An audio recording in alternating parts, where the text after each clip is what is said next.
મર્ડરના ગુનામાં સંડોવાયેલ બંને આરોપીઓને ગણતરીના કલાકોમાં જ પકડી પાડતી સચિન જીઆઈડીસી પોલીસ ગઈ તારીખ 6/12/2025ના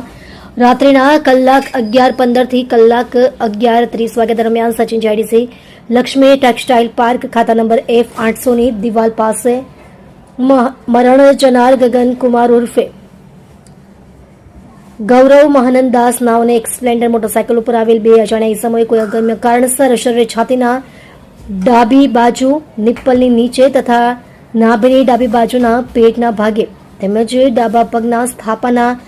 ભાગે કોઈ તીક્ષ્ણ હથિયાર વડે ગંભીર ઇજાઓ પહોંચાડી મોત નિપજાવેલ હોય જે બાબતે મરણ જનારના પિતાજીની ફરિયાદના આધારે સચિન જીઆઈડીસી પાર્ટ A ગુનો રજિસ્ટર્ડ નંબર 2025 ભારતીય ન્યાય સંહિતા 2023 ની કલમ 103(1)54 તથા GP ની કલમ 135(1) મુજબનો ગુનો દાખલ થયેલ હતો। જે ગુનામાં સંડોવાયેલ બંને આરોપીઓને તાત્કાલિક પકડી પાડવા બાબતે સચિન જીઆઈડીસી પોલીસ સ્ટેશનના K.A. ગોહિલ પોલીસ ઇન્સ્પેક્ટર નાવના માર્ગદર્શન હેઠળ તેમજ સર્વેલન્સ સ્ટાફના H.R. Patel police sub inspector નાવના નેતૃત્વ હેઠળ સર્વેલન્સ સ્ટાફના પોલીસ માણસોની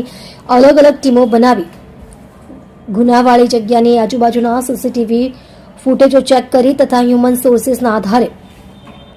બંને અજાણ્યા ઇસમોની શોધખોળ ચાલુ કરેલ જે દરમિયાન સર્વેલન્સ સ્ટાફના હેડ કોન્સ્ટેબલ દિગ્વિજયસિંહ અજીતસિંહ તથા અલ્કેશભાઈ ચેલાભાઈ નાઓને ખાનગીરાએ બાતમી હકીકત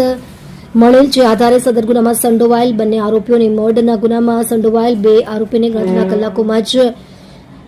ગુનામાં ઉપયોગમાં લીધેલ ચપ્પુ તથા મોટરસાયકલ સાથે પકડી પાડી પ્રશંસનીય કામગીરી કરેલ છે।